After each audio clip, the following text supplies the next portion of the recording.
Southeast of Scotland Deanery Training Program. Today, hopefully, we're going to talk about quality improvement project through activity. In order to do that, we'll talk about the difference between what a quality improvement project is and quality improvement activity is, and talk around the tools that we need to be achieving this, and hopefully discuss some examples of quality improvement project activities as well. We'll make room at the end of this presentation for people that are presently doing their own quality improvement activity or project to ask questions or share what they are doing with us, and we can help them out with some ideas on how to go about any of the processes they are finding difficult. If at any point in time you have any questions, just put it in the chat box, and Yemi will bring it to my attention, and I will pause and answer that question. So really, like I said, the outline we'll follow is this.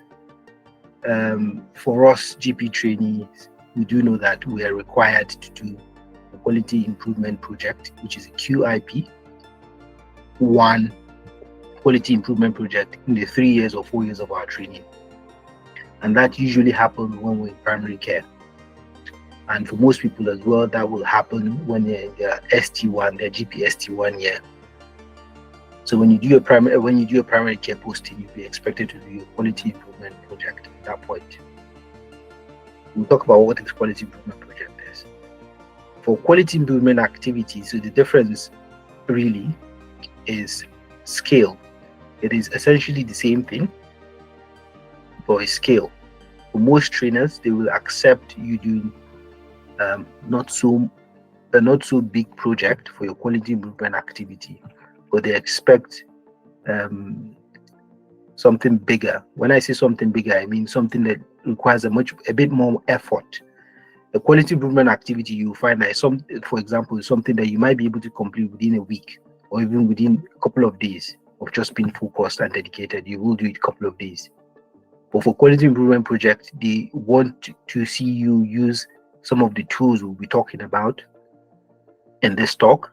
The QI tools we'll be talking about. So they actively want to see you using those tools for your quality improvement project. So it's very good to know these tools and incorporate them in your quality improvement project. If you've attended any of the classes for quality improvement project done by the RCGP or the GP unit or the likes, there's a lot of conversation now around model for improvement. Model for improvement, model for improvement. That's the slogan that's going around now when they talk about quality improvement project. And what they mean by that essentially is 3 questions that needs to be answered in a quality improvement project. They've taken this from the industries, from other industries, not the healthcare industry, and they've sort of incorporated it into a quality improvement project in health. And those 3 questions really is, what are you trying to accomplish with this your project? And how will you know that the change that you've introduced or recommended is actually an improvement? Because not all change is actually improvement. As most of you will attest, you've worked in a place before and suddenly there's a new change that's happened, but you didn't find it funny. It wasn't really to, for example, the benefit of the staff, or the patients didn't benefit from it. So it is change, but was it improvement? Maybe not. And once you've answered that question, the other question to answer as well is, what change can we make that will result in improvement? So what actual change will result in improvement? So this is, when you hear them banding away with model for improvement, this is what they're meaning. This is 3 questions really, is what model for improvement is. So that's essentially what the questions you'll be answering with your quality improvement project, using the tools we'll come to talk about. So one of the tools as well that you use, or we use for quality improvement project, especially encouraged now, is the PDSA circle, which you see at the bottom of this image here. The PDSA stands for plan, do, study, act. Okay, we'll come to talk about this a bit more details later on. So they're closely linked together. Model for improvement, PDSA circle. If this is the only two things you remember from today's talk, that will be good enough. So the first thing, of course, if you want to do quality improvement project, okay, you think there's a problem, you want to address the problem, you want to improve the quality of of the service you offer to patients, or the quality of well-being at work or something. You figured there's a problem and you want to address that problem. So, but you have to be very specific in what the problem is and how you intend to go about things. Okay. So the first thing you need to do is actually get an aim statement. Okay. For your quality improvement project, you need to have an aim statement. And that doesn't necessarily mean you have to do that on your own. You can do that in consultation with either your supervisor, with other experts. Expert here in quotation, meaning the people that engage with that thing that you're trying to improve on day to day. Those are the experts that you need to be speaking to. So they will help you draft your aim statement. And the aim statement, really, if you think about it in these 4 questions, you should be fine. What will improve? Who will it improve for? How much will it improve by? And when will it be achieved by? It's that simple. Okay. There are other frameworks as well that you can use to develop your aim statement. It's SMART, it's STAN. Okay, but if you think about it in these 4 questions, you should be fine. Think about something as simple as you want to buy a car by December next year. That's a project. Okay. So how do you want to go about that? Is maybe you want to save some money to be able to buy a car. So what will you improve? I'm going to buy a car for myself. That's what I'm improving.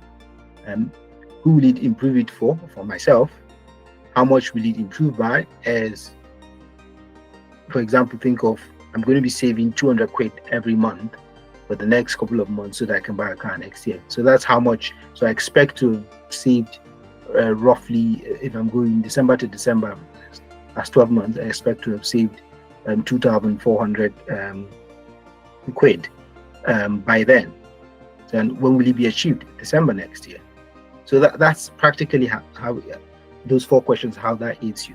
So if you're unable to tease down whatever the problem is that you're trying to address into these 4 questions, so a good aim statement is the first place to start. So if you're unable to do this in these 4 questions, or whatever project you want to walk into, you're already having a challenge there. So speak to your supervisor, speak to the other experts, the people that face the same problem. Okay, you tease out this problem, tease out this aim statement together. It's important to remember that you shouldn't be adding your solution to your aim statement. You shouldn't be saying, I'm trying to reduce the number of repeat prescriptions in our surgery by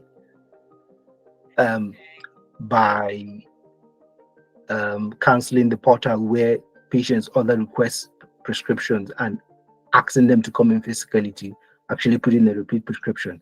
So you've put a solution already in your aim statement. The reason why that's advised against is because that restricts you. Remember, when you're setting out on a project, you have a hypothesis. You think, okay, this is the problem, and I think this might be a way to find a solution to the problem. So keyword here being hypothesis. So when you go in to start the project, you might find that your hypothesis was maybe wrong. You need to tinker it a bit to be able to come to another solution that is actually better, more workable solution than what you initially thought. So that's why you don't add that as part of your aim statement, because it restricts you. Okay, so that's the aim statement. I hope that was clear. So one of the tools when you finally done your aim statement, so you're now going to the next phase, which is now you're planning. Okay, so you've had an aim statement for what you want to do. Now you want to plan the project that you're about to do. So one of the tools that you can use for your planning process It's called this fish. It's called a fishbone diagram. So this is an example of a fishbone diagram that is looking at the problem of being late for work. A fishbone diagram is important because it helps you understand the system that you're trying to change. You need to understand what you're trying to change. So you need to be considering a lot of factors. Okay, so a fishbone diagram helps you see a big picture of everything. So you can even gives you an idea of where you might want to change things. For those of you that are struggling with ideas, for example, you might think, okay, let me do a fishbone diagram of something I've noticed at work. You don't really have an idea of what you're going to change yet, but by the time you've done a fishbone diagram for it, you might begin to see, okay, potentially these are areas that I might be able to effect change. These are the areas I might be able to do something that brings in change. So look at this fishbone diagram of being late for work. Look at all the factors that might play in. Remember also when you're doing this bit of planning as well, it's also important to consult with the experts. Remember, the experts are the people that work with whatever you're trying to do. They work with it day in, day out. They feel the pains of these things. So when you poll them, or there are different ways of doing this. You can send out a questionnaire, you can send out emails, you can speak to other staff members during coffee break. You can catch people one-on-one, chat with them. So you begin to get a list of things that might potentially be a problem for that issue that you're trying to address. So you now sort of subgroup them and categorize them. So looking at this fishbone diagram, you can see some things are categorized into processes, some things are categorized into equipment problems, equipment and materials, environment, people. Okay, so this now gives you a holistic picture of how the system might be affecting, might be causing that problem of being late for work. You can't change everything in the system, so you have to pick your battles. So if you look at that, for example, realistically, say to yourself, okay, um, I'm late for work. Okay, these are all the factors that are affecting it. Okay, potentially, it's because I use public bus and I can potentially do cashier. Then you can just focus on that, and that will be the problem that you're going to do an aim statement for, and in your planning process, decide, okay, this is what you're going to work on. So that's one tool to use for your QI planning. Another tool to use for your QI planning is the process mapping. Fortunately, I've not put that. I forgot that slide is missing here. It's the process mapping. So process mapping is quite a bit similar as well, but you will find that these tools, some of them are applicable to certain projects that you want to do. Some of them are applicable to other projects as well. So for process mapping, if for example you're trying to work on a problem of urine samples are brought in to the duty doctor and they have to sort it out, and you're looking at that process and seeing how can you improve on that process. That's maybe not very tidy, and it takes the duty doctor away from doing something a bit more serious, and those urine samples begin to pile up. So you look at that process, okay, how does that happen in the first place, which is doctors, GPs consult with the patient, tell the patient, turn in a sample at reception, and receptionists take the sample and hand it to duty doctor. That's the process there. So you can look at every stage and decide, okay, potentially the stage that you might want to address and tinker with to effect changes is maybe at the stage of where the doctors tell the patient, bring the sample in. Why don't the doctors tell the patient, for example, bring the sample directly back to me, or something, for example? So that's the process. So you looked at the process already as it is. Now you're looking at where you're going to effect your change, or where you're going to suggest a change. So that's process mapping. So we've talked about fishbone diagrams, we've talked about process mapping. So it brings us down to the other tool that I talked about earlier on when I was talking about model for improvement, which is the PDSA. The PDSA is the big thing now that I'm sure your supervisors must have told you about this. And like I said, most of the RCGP GP units activities, when they talk about QI project, they talk about model for improvement. The next thing they talk about is PDSA. So now this is regarded as a much faster way of effecting change. And more efficient in the sense that when you plan using some of the tools we've talked about now, you quickly implement what you've planned to do, quickly implement it, and you quickly study your hypothesis against the data that you've generated from actually implementing what you've done. So you now compare. If it's working, if it's going fine, if it's going well, the way you expect it to go, good. Then you make that a practice policy, for example. You make that a rule, and it becomes standing rule for the practice, for example, for whatever project that you've done, and that works. So the opportunity this PDSA gives you is you could quickly tinker with things, check the results, go back again, tinker with things, check the results until you come to a position where you feel, okay, this project, you've completed this project satisfactorily. Then it becomes either a practice policy or an effective change that you've instituted in your organization. So another tool that I sort of not talked about is how you measure these things. Like what we're talking about in the PDSA now, when you're studying, so you're comparing, for example, your hypothesis and your actual findings from when you've done the project. So remember when I talked earlier, when you're trying to do your aim statement or you do your fishbone exercise, you're always consulting with your experts, your supervisor, people that face the problem. So also as part of your study as well, you need to be checking to see whatever change that you've initiated, how people are responding to that. So you have to go back to the consultation again, which is either by sending out questionnaires, sending out emails, or interviewing people one-on-one or in groups, just to check what how the change you initiated is affecting them and playing out for them. Okay, so that's the PDSA circle.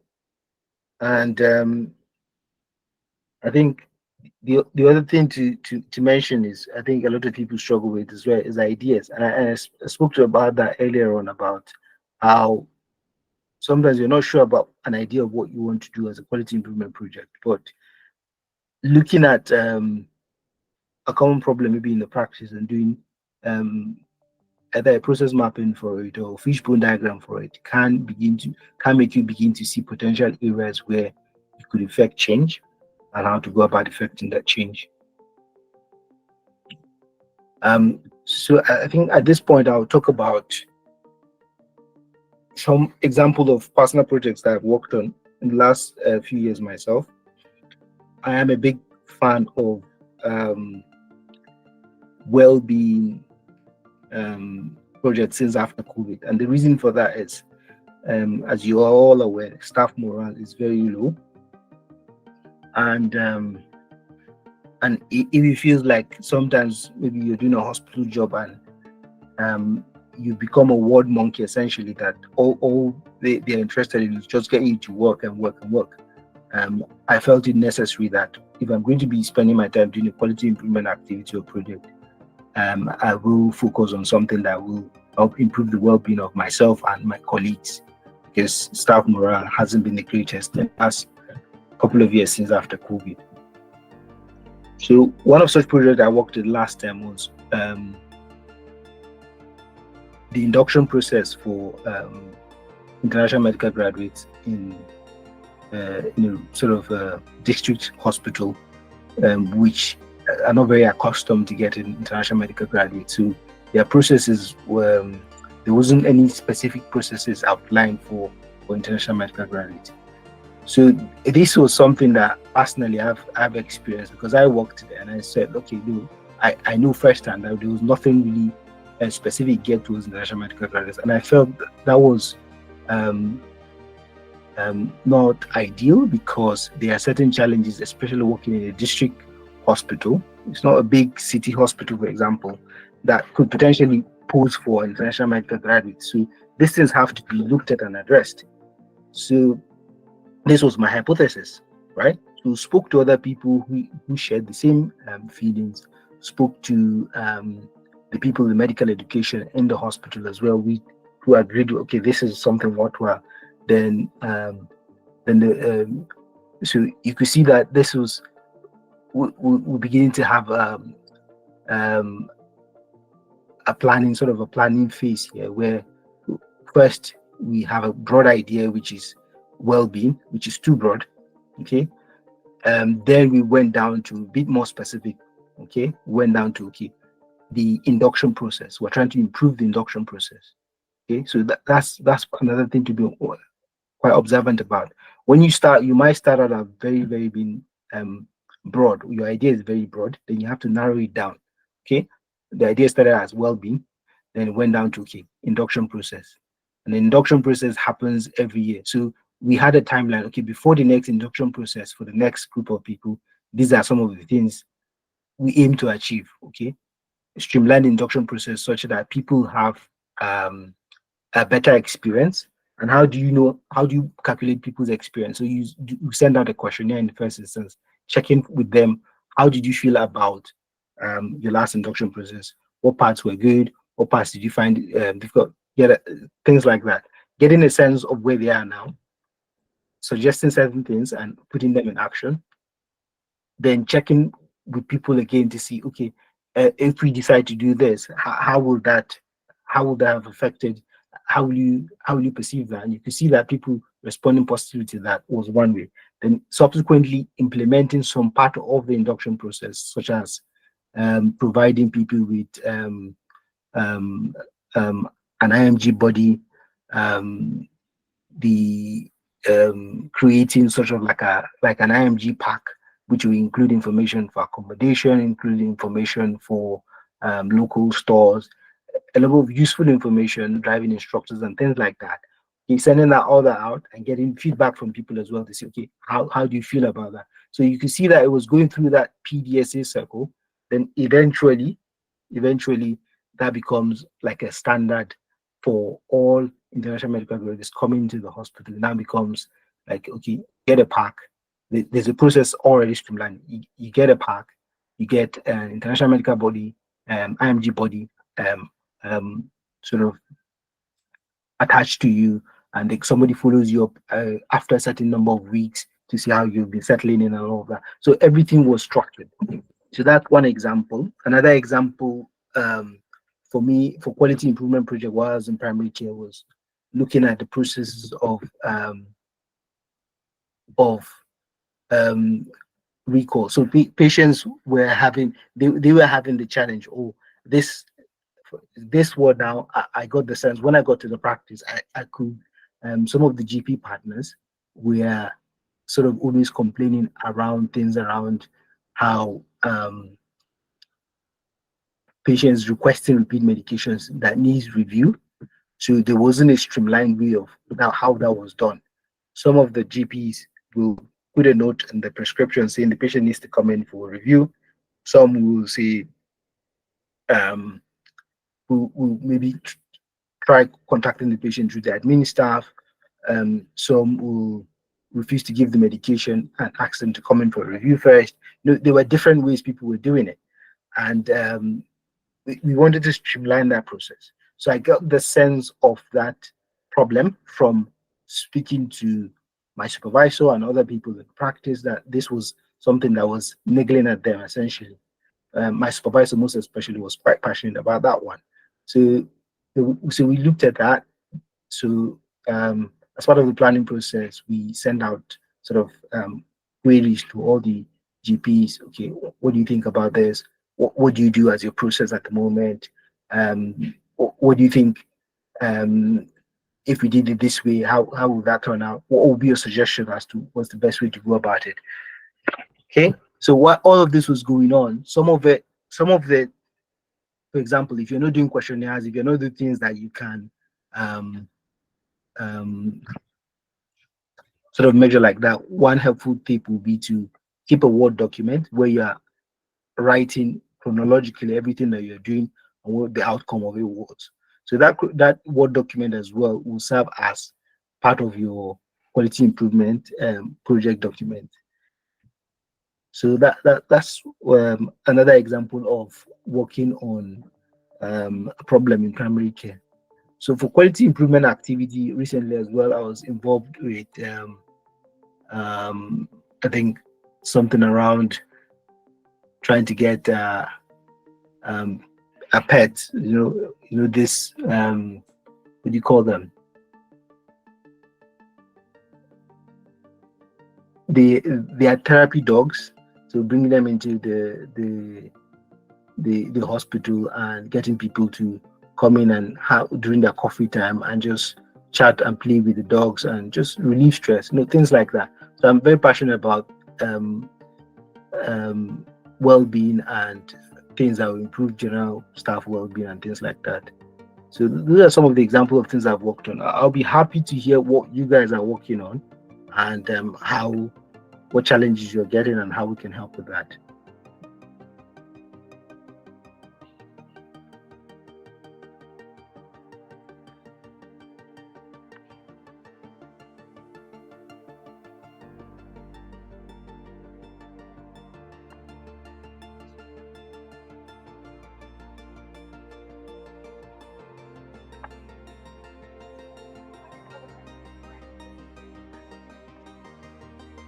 I'm just looking through the chat box to see if there's any sort of questions that have been thrown in.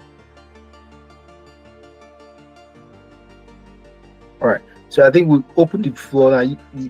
If you wanted to speak, just turn on your mic, introduce yourself, and go ahead and ask your question.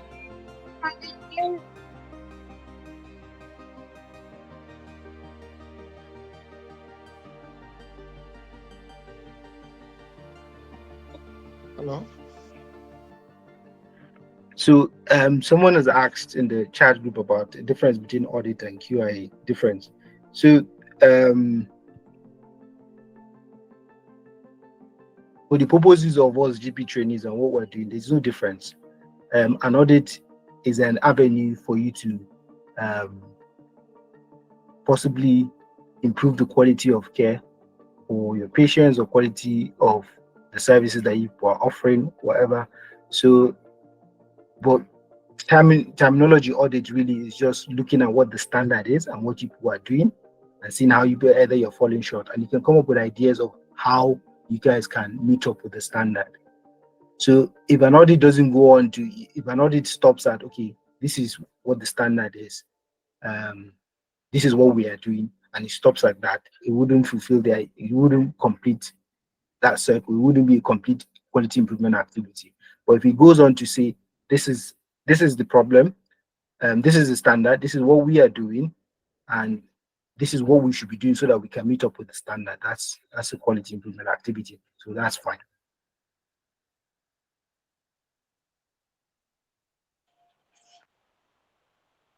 Tolu, I hope that made sense.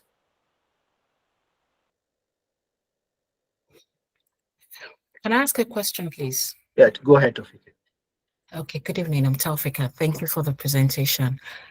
So I wanted to ask, is there like any number of, a specific number of QI projects or activities, we're required to do?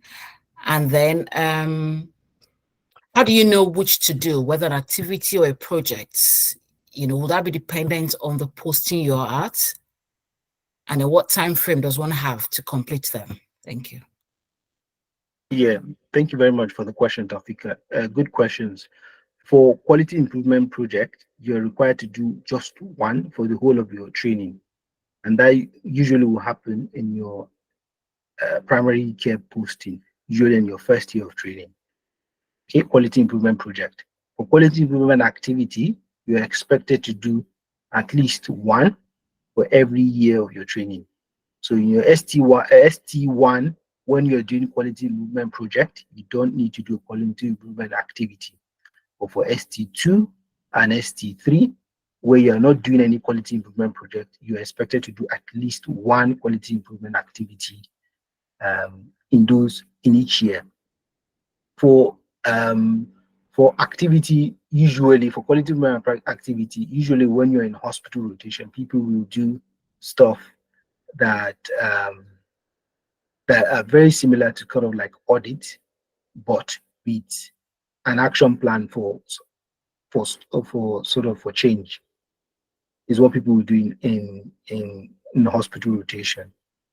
So the ideas of it is sort of similar to what we've been talking about, really. Some things you need to look closely at the department at what what is the problem that maybe people are talking about that disturbs them, that affects them. What is something that you observe in there? I know there's time pressure. For example, if you're doing a 3 month rotation and you want to do a quality improvement activity there, you want to go there and you already want to start doing it. But ideally, you want to be in the department for a while to observe what issues that you could potentially, what problems they have. Remember, we talked about you need to understand the system before you can change it. You can't just come from outside with your preconceived idea of, okay, this is the quality improvement activity I'm coming to do when I get here. You don't know whether that's an issue for them. So you need to observe for them what their problem is, and you can work from there. That's one way. Another way is usually you go to a department, your supervisors will tell you, okay, these are the issues that we're grappling with, and we're looking for people to volunteer to do quality improvement activity on this project. That's another way.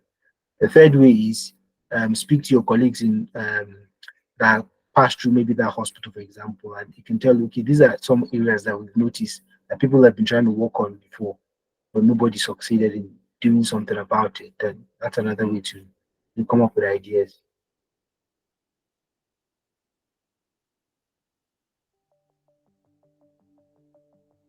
Thank you very much. You're welcome. Hello, hi, good evening. Can you hear me? Yes, go ahead, Mondo. Okay, hi, my name is Wanda. Thank you so much for the insightful session. And please, I want to ask, if you're doing the quality improvement activity, is Yes. there a period, you know how you do the audits, do the re-audit 6 months-ish, yeah. So if you're doing a 6 months posting, hospital posting, or 3 months, whichever, the quality improvement activity, is it time bound? Like, is it within a specific period of time, considering the fact that you have to first observe and do it?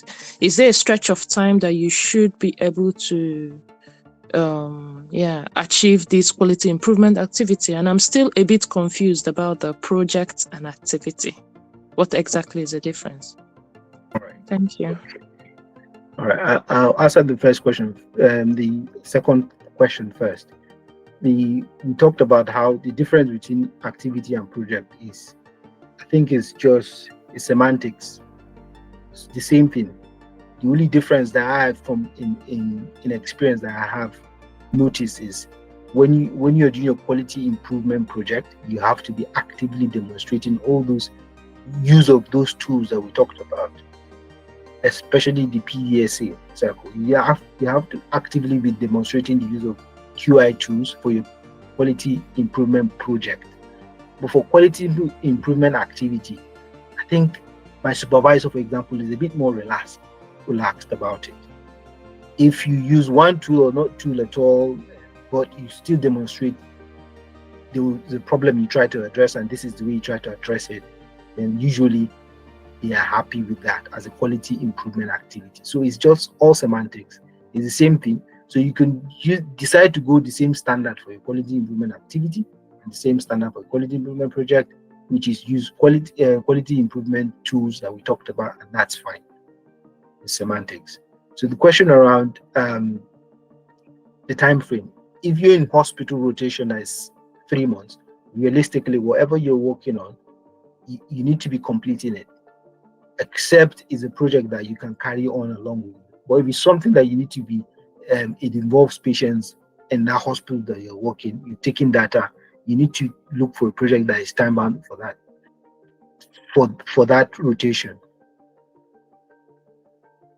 Okay, it has to be realistic. But if it's something that, of course, is not tied down to that patient, to the that patient population for that particular hospital or that particular department, then no problem, you can take it over. But aim when you take on a project, aim to complete it within 3 months. It shouldn't be going longer than that. There's no time frame for quality improvement project where you're in primary care and you're doing maybe a 6 month rotation there. Yes, your supervisor might expect that you start a project and finish the project within 2 months, 2 or 3 months. So, but there's nothing that's come from the RCGP telling us this is the time, this you must do this. But it's just when you're there, just make sure you finish the project before you go on to another rotation. Okay. Okay. Thank you very much. You're welcome. Sorry, can I ask a question just popped up in my head, please? Yes, go ahead.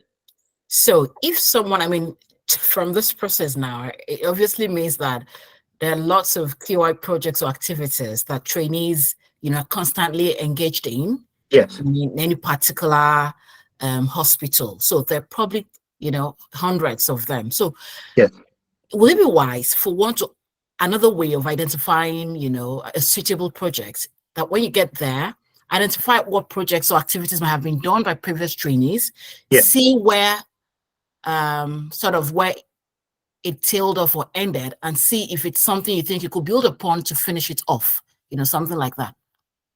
Yeah, certainly. Some hospitals actually have a unit that's responsible for that quality improvement, that you have to log in any quality improvement project that you're doing with them. And one of the advice you might get from them is tell you, oh, this thing that you're thinking of doing, somebody else has done it already, or somebody else is already doing it. Why don't you collaborate with them? Or somebody hasn't completed it, why don't you finish? So yes, it's a good idea to check with the hospital that you work in to see if they have such a unit and contact them to see if there's such projects ongoing. Mubarak, go ahead, please. Yeah, thank you. Mubarak, So my question is, for instance, if you are starting your posting, how do you get an email that you are due to start a QIA or a QIP, or you'll be the one to initiate the project and then communicate to your supervisor? Yeah, okay, thank you for the question. You don't get an email saying you're due for that. Your training, the whole of your GP training is sort of steered by you. Okay, so you're responsible for looking at your portfolio and seeing, okay, I'm due to have this done. I need to sort it out. So this advice goes beyond quality improvement project. So everything that involves with your training, you're in charge of it. So if your supervisor is kind enough and is attuned with everything that's happening with you, that they might remind you, but it is your responsibility to check to see, are you due for one, and make sure you're doing it. All right. Johnson Lara. Good evening. Thank you so much for your presentation. So my colleague and I, we just started a QIP.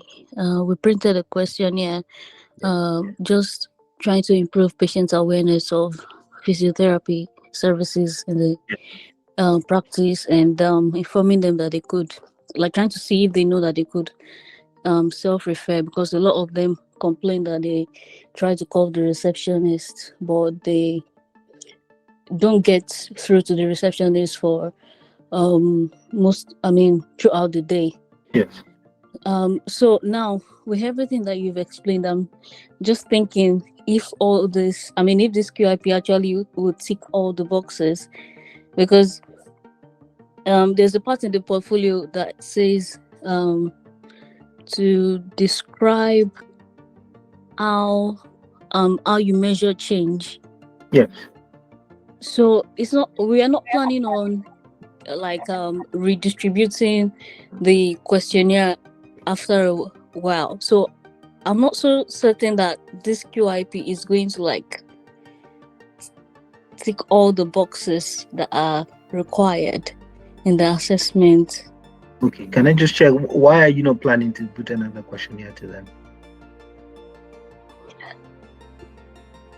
Because that sounds like a good idea, to check whatever change. Because are you suggesting any change, or you're just checking to see, are they aware? They're not aware? Yeah, if they are not aware, then we're going to put up posters in the practice, just informing them that they can self-refer. Good. So after you've done the poster thing, then you wait a couple of maybe a couple of weeks, then you check again with them to see, oh, have they found it helpful? Have they seen the posters and stuff like that? So that's how you demonstrate if a change has led to an improvement. Okay. Okay. Yeah, I think we can do that. Yeah, certainly. Okay. Thank you. You're welcome. Another, just to your point, it'd be quite useful to know what the process mapping for that, when the practice introduced that service, what was the process to letting patients knowing about that in the first place? That would be a good angle as well to compare your results and compare things with. Okay, we'll look into that. Thank you. You're welcome. Winnie? Sorry, there's a question before Winnie. There's a question in the chat that says, please, how many people can work collaborate on a project? To my knowledge, there's no limit to it. But of course, if a project is small and too many people on it will just sound suspicious. There might be questions around what was your role and what did you actually do if it was a small project, and there are like 7 people on the project. Realistically, if you didn't have a role in that, then that would be right to claim that you worked on the project, is it? Winnie, go ahead. Yeah. So all right, the question is already, I'll just answer the question. So the question is, what tools do you use to analyze data? The most common tool that we use to analyze data is Microsoft Excel, but there are other tools online as well that you can find to help you analyze data. You find this AI tools, ChatGPT and the rest can analyze data very well as well. So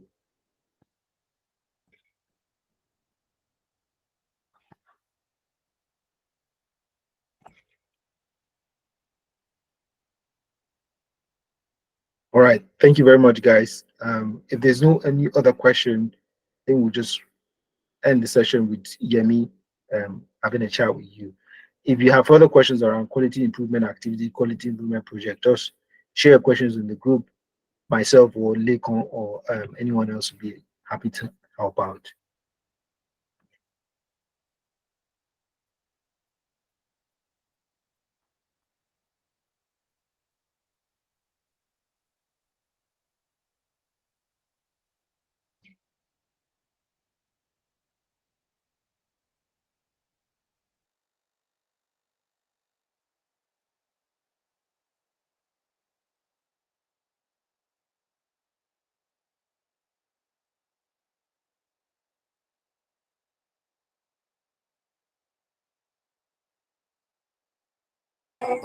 okay, thank you everyone. So I think we've come to the end of this session. Just for everyone who is still in, check your screen. We have several packages for all our candidates who can benefit from this, especially for ST1. Prime Plus is what will help you. So for more details, join. You can message us on the WhatsApp chat. Yeah, thank you everyone. So you'll get a recording on the WhatsApp group.